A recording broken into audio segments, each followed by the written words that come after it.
오늘 안교교과 말씀 나눔 시간에 함께 하신 성도님들을 진심으로 환영합니다. 오늘 이 시간에 이 말씀 묵상을 통해서 우리를 향하신 하나님의 뜻과 성령의 능력을 경험하게 되시기를 간절히 바랍니다. 이제 함께 기도하시겠습니다. 하늘에 계신 아버지 하나님, 이 시간에 주님의 지혜와 총명을 구하오니 우리와 함께 하시고 깨우쳐 주시고 말씀하여 주시고 감동하여 주옵기를 예수님의 이름으로 간절히 기도드립니다. 아멘. 오늘은 우리가 에베소서 2장의 내용을 다시 한번 훑어볼 텐데요. 오늘 제목은 그 모든 내용을 포함하고 있습니다. 공동체로 만들기 위해 구속하심. 오늘 우리가 에베소서 2장을 생각할 때 전반부와 후반부로 나누어 생각할 텐데요. 여러분들 2장 1절부터 10절까지의 내용을 우리가 전반부라고 했을 때 그것을 읽으면서 다음 질문을 좀 생각하시면 좋겠습니다. 하나님이 당신의 아들 예수 그리스도를 통해서 우리를 위해 하신 일은 무엇인가 하는 것입니다. 2장은 하나님께서 죄와 허물로 죽게 된 우리를 살리셨다라고 하는 사실을 선포하면서 시작합니다. 에베소서는 예수님을 만나기 전 우리의 모습에 대해서 이야기할 때 육체의 욕심을 따라 지내며 육체와 마음에 원하는 것을 하여 다른 이들과 같이 본질상 진노의 자녀들이었다라고 규정하고 있습니다. 그러나 이어지는 2장 4절의 말씀은 우리의 삶의 반환점이 하나님으로부터 시작되었다고 하는 사실을 분명하게 강조해 줍니다. 우리가 흔히 쓰는 개정개역 번역에는 그런 반전이 잘 드러나 있지 않습니다. 하지만 우리가 헬라어 원문을 보거나 그 다음에 영어나 국어의 다른 번역 본문을 보면 거기에 그러나라고 하는 연계사가 그것을 잘 표현하고 있는 것입니다. 우리는 본질상 진노의 자녀들이었다. 그러나 긍휼이 풍성하신 하나님께서 이렇게 하면서 구원의 길을 여셨다고 하는 이야기를 합니다. 그래서 그러나 하나님은 이 표현은 사실 두 단어인데 인류에게 알려진 가장 희망적인 단어라고 말할 수 있는 것입니다. 이 전반부에서 바울은 수신자들의 암울했던 과거를 묘사하고 있습니다. 그들이 하나님을 알지 못했을 때, 이방인이었을 때 그들은 다른 사람들과 마찬가지로 역시 하나님을 반역하는 그런 경향 속에서 죄와 사탄의 지배 아래 살아온 사람들이었다 이렇게 말하는 것입니다. 그러나 긍휼이 풍성하신 하나님께서 세상에 물들어 살던 우리들, 이방인이던 우리를 구원하여 주시기 위해서 큰 역사를 이루신 것이다. 이게 우리 삶의 변화라고 하는 것. 다시 말해서 죽음으로부터의 생명의 길에 이르는 이 모든 것이 하나님이 마련하신 것이었음을 아주 분명하게 밝히는 것입니다. 그래서 어떤 일이 일어났는지 설명합니다. 첫 번째로 하나님이 우리를 그리스도와 함께 살리시고 그로 인해서 우리는 그리스도의 부활에 동참한 사람들이다. 두 번째로 하나님이 우리를 그리스도와 함께 일으키셨다는 사실 때문에 우리는 그리스도의 승천에 함께 하는 것이다. 셋째, 하나님이 우리를 하늘에서 그리스도와 함께 앉히셨기 때문에 우리는 그리스도의 대관식에도 참여하는 사람들이 된다. 놀라운 얘기죠. 우리는 우주를 변화시키는 그리스도의 엄청난 역사에 있어서 결코 방청객이 아닙니다. 우리는 이 놀라운 역사에서 그리스도와 함께하는 참여자인 것입니다. 하나님께서는 우리의 공로 때문이 아니라 그분의 은혜 때문에 이러한 놀라운 특권을 우리에게 주시고 그것을 이루고 계시며 신자들이 예수님과 연합해서 선한 일을 실천하기를 원하고 계신다고 말합니다. 바울은 이 일이 하나님이 우리를 사랑하시기 때문에 그 크신 사랑 때문에 일어나게 된 일이라고 분명히 밝힙니다. 그리스도와 함께 우리가 죽고 그리스도와 함께 부활하고 함께 승천하고 그의 보좌에 함께 앉게 하여 주시는 이 모든 일을 그리스도와 함께 하도록 사랑으로 계획하셨다고 하는 것입니다. 그래서 에베소서 2장 10절은 이렇게 말하죠. 우리는 그가 만드신 바라 그리스도 예수 안에서 선한 일을 위하여 지으심을 받은 자니 이 일은 하나님이 전에 예비하사 우리로 그 가운데서 행하게 하려 하심이니라. 하나님께서 우리를 지으셨는데 이것은 뭘 말합니까? 우리의 거듭난 삶을 말하는 것입니다. 그리고 우리로 무엇을 하게 하기를 원하세요? 하나님이 계획하신 선한 일을 우리가 하기를 원하신다는 것입니다.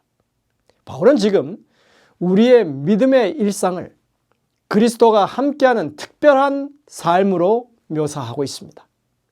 하나님의 사랑의 개입이 있는 삶으로 바꾸는 것입니다. 우리의 신앙 고백과 침례는 그냥 신자 개인의 결단에서 발생하는 단순한 사건이 아니라 하나님이 계획하셔서 그리스도와 함께하는 그런 삶으로 우리의 삶을 바꾸셨다는 얘기죠. 이것은 우리가 그리스도와 함께 시작한 새로운 삶을 비롯해서 앞으로 주님의 재림 때에 있을 영광스러운 이 부활 사건과 변화와 하나님 보좌 곁에 함께 앉아 왕노릇하는 모든 미래를 하나님께서 지금 계획하고 운영하고 이루실 것이라고 말하는 것입니다. 우리의 구원이 우주적인 사건이라고 하는 시각에서 이것은 충분히 가능한 일이라고 볼 수 있습니다. 우리가 그리스도와 맺은 굳건한 신뢰의 관계 속에 보장되어 있는 미래를 우리가 지금 보는 것입니다. 하나님이 우리를 사랑하시는 것만큼이나 우리의 확실한 미래가 있는 것입니다. 히브리서에는 그것을 분명하게 밝히고 있습니다. 지금은 당장 외국인과 나그네처럼 보이지만 장차 이루어질 약속을 멀리서 바라보고 환영하면서 사모하는 삶을 살아가는 것이 믿음의 사람들의 여정이다 이렇게 말씀하고 있지 않습니까? 하지만 여러분들, 에베소서가 지금 말하고 있는 것은 그것은 최종적으로 그 모든 것이 성취될 때만이 의미가 있는 것이 아니라고 하는 것입니다. 그것을 이루기 위해서 지금 주님과 동역하면서 사는 것이 충분한 의미가 있다고 말씀하고 있다는 것입니다. 주님과 함께 죽고 살아난 사람들은 주님께서 거두실 최종적인 승리까지 계속해서 구원받은 하나님의 백성으로서 마땅히 이루어야 할 그런 일들에 최선을 다하며 살아가게 된다는 것입니다. 우리는 이러한 내용들을 이어지는 2장의 후반부에서 그 의미를 분명하게 찾을 수 있습니다. 전반부 1절부터 10절까지의 내용 가운데 우리가 예수님과 연합하여 살고 있다고 하는 것을 가르쳐 줬다면 에베소서 2장 11절부터 22절까지의 후반부에서는 우리가 그분의 교회 구성원으로서 다른 사람들과 연합해서 살아갈 수 있다고 가르칩니다. 이것은 우리 신앙의 현실적인 가치를 어디에 두어야 하는지 우리에게 분명하게 보여주는 말씀입니다. 예수님께서 죽으신 그 죽음은 우리들과 하나님과의 관계를 확립하는 수직적인 은혜를 가리키는 것이고 또 다른 사람들과의 관계를 공고히 하는 수평적인 은혜, 이 두 가지 모두를 이루는 것이었다 하는 것입니다. 예수님은 십자가를 통해서 유대인과 이방인 사이를 멀어지게 했던 그 율법에 대한 오해를 바로잡으심과 동시에 이방인과 유대인을 가로막는 모든 장벽을 허무셨다고 강조합니다. 예수님은 그렇게 해서 신자들로 구성된, 다시 말해서 이방인과 유대인들의 신자들로 구성된 놀랍고 새로운 하나의 성전을 건축하고 계신다고 말합니다. 한때 이 성전에서 예배를 드리는데 배제되었던 이방인들도 전에는 멀리 있던 사람들이라고 이렇게 말하죠. 이제는 유대인 신자들, 가까운 데 있는 사람들이라고 말합니다. 이 이방인과 유대인과 함께 하나가 되어서 주님을 섬기게 된다. 이렇게 말씀합니다. 여기서 우리는 교회가 건축물이 아니라 하나님의 백성들이라고 하는 사실을 새삼 확인할 수 있습니다. 유대인 신자를 포함한 이방인 신자들이 하나가 되어서 주 안에서 거룩한 성전으로 지어져 가고 있다고 바울은 분명하게 밝히는 것입니다. 이 기별은 초기 교회 당시에 유대인과 이방인 신자들 사이에 있었던 갈등과 긴장, 그리고 오해와 다툼을 잘 반영해주고 있습니다. 하나님의 나라는 하나입니다. 이것은 분열될 수가 없습니다. 왜냐하면 통치자가 한 분이시기 때문에 그렇습니다. 그러나 이 기별은 2000년이 지나는 오늘날까지도 여전히 그 이슈가 반복되고 있는 주제이기도 합니다. 교회는 쉽게 분열되고 정말 전투는 계속되고 있습니다. 민족, 인종, 교파, 기득권이라고 하는 것으로 분리된 교회는 여전히 복음을 주신 하나님의 뜻을 오해하고 있는 것입니다. 오늘 우리의 교회들은 어떻습니까? 목회자를 중심으로 하나 되어서 일하고 있습니까? 오직 선교하는 일에 교회가 모든 힘을 모으고 있습니까? 우리가 에베소서 2장을 돌아보면서 우리가 생각해야 할 가장 중요한 주제가 이것이라고 생각합니다.